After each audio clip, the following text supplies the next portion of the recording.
Coucou les life, deuxième épisode de Un Make-up, un sociologue. Et là je me prépare pour aller en boîte et je vous parlais d'Auguste Comte. C'est pas la plus grosse star de la sociologie non plus, mais posez-vous, guettez le make-up et vous allez voir, il est vachement intéressant. Alors Auguste Comte, c'est un philosophe du 19e siècle, d'ailleurs il est de Montpellier. Il est considéré comme l'un des précurseurs de la sociologie parce que ça a été un des premiers à considérer la sociologie comme une véritable science, même si à la base il est philosophe. Il a vécu dans une période où la France était l'apogée de la mastadinguerie. Il est né un peu après la Révolution française en 1798 et à ce moment-là l'Europe elle traverse énormément de profonds changements politiques, économiques ou sociaux. Il y a eu un truc qui a fondé la thèse de Comte, c'est la fin des explications religieuses pour expliquer le monde. Et Comte, il a proposé une nouvelle manière de penser, c'est le positivisme. Quand on vous parle d'Auguste Comte, sortez direct le positivisme, je vais expliquer ce que c'est. C'est assez simple à comprendre, le positivisme c'est l'idée que seules les connaissances basées sur des faits, l'observation ou l'expérience sont valables. On rejette toutes les explications religieuses ou philosophiques un peu trop abstraites et on se concentre uniquement sur les faits. Pour lui, la science est le seul moyen fiable de comprendre le monde. Et à titre d'exemple, l'une de ses théories les plus connues, c'est la loi des 3 états. En gros, pour lui, l'esprit humain va passer par 3 étapes successives dans sa façon de penser. En premier, on a l'état théologique. C'est là où on va expliquer tous les phénomènes par la volonté des dieux ou par les esprits. En deuxième, on a l'état métaphysique. C'est là où on va utiliser des concepts abstraits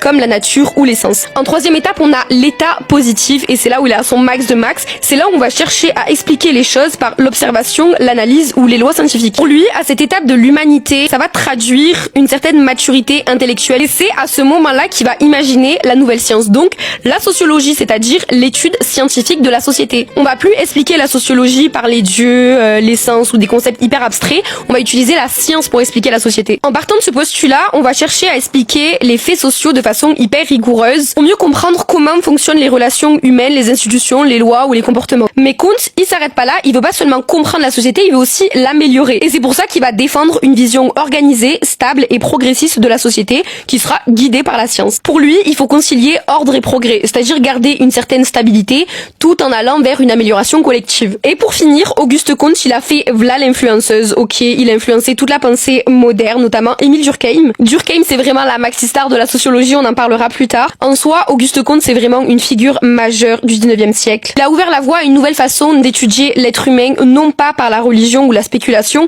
mais par l'observation et la raison. Et c'est un des piliers majeurs de la sociologie et de la science sociale. Bon voilà, j'espère que le make-up vous a plu. En tout cas, moi je me casse en boîte.